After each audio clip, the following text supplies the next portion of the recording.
The rotund gentleman imagines he can blend in with all the other Latin puffballs on Havana's infamous beachside strip, the Malecon.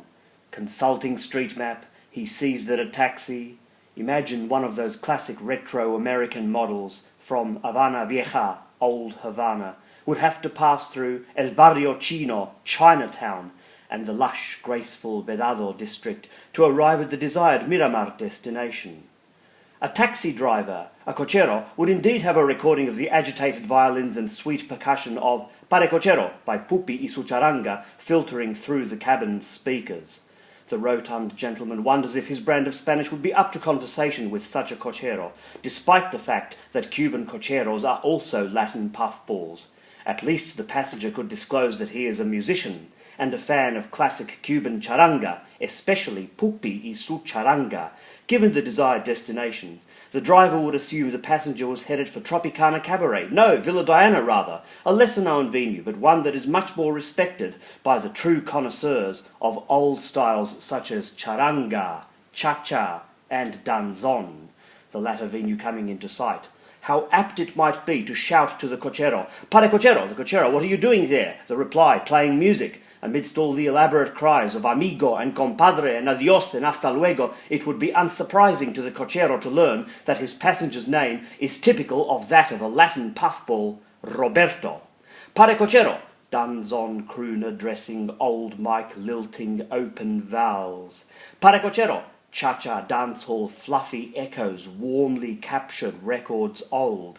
Pare cochero, charanga pianist bangs percussive with one finger bashing keys.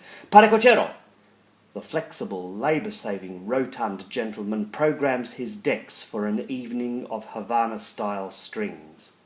As he bangs percussively with one finger, he gazes nostalgically at the photograph of himself as an infant surrounded by vinyl on the wall of that very same bedroom of 99 Church Street, Croydon, an area with a history of Italian immigration in inner Sydney, where he grew up and where he now still sleeps, and where the DJ set is about to take place.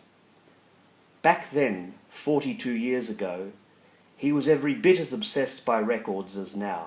Even at that age, he was playing cha-cha records on his turntable for the Italian family gatherings. "That Roberto, he'll be a musical one," declared the uncles and aunts in immigrant Italian. He now comments in intellectual English. Those 1980s and 1990s CD re-releases of classic Cuban charanga and cha-cha and danzon from yesteryear have held up well since then. And who is he talking to in his bedroom?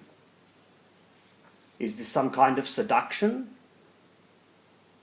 Natalina, the Italian teacher, has just finished her stint of teaching in Australia. She had come to Sydney to teach Italian to third-generation Italian-Australian students at St. Francis Xavier Primary School, Croydon Park, where parents are keen for their children not to lose contact with their ancestral culture. Rather appropriately, Roberto is a piano teacher at this school.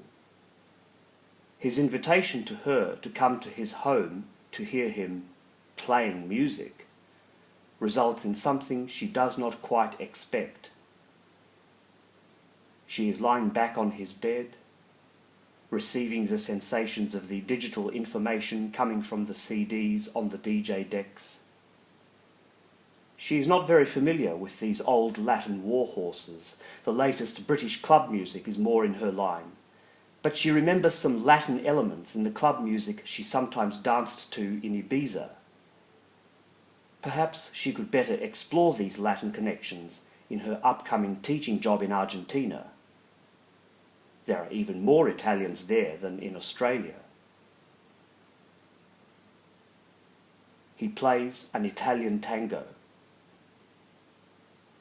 It is more placid, less unpredictable and volatile than the Argentinian beast. He proposes dancing with her. In the rather clumsy spoken Italian of an Italian who grew up in Australia, he says, dashing across the constricted space of the bedroom, "Did you know that the rhythm of the tango of Buenos Aires shares a common root with that of the habanera of Havana?"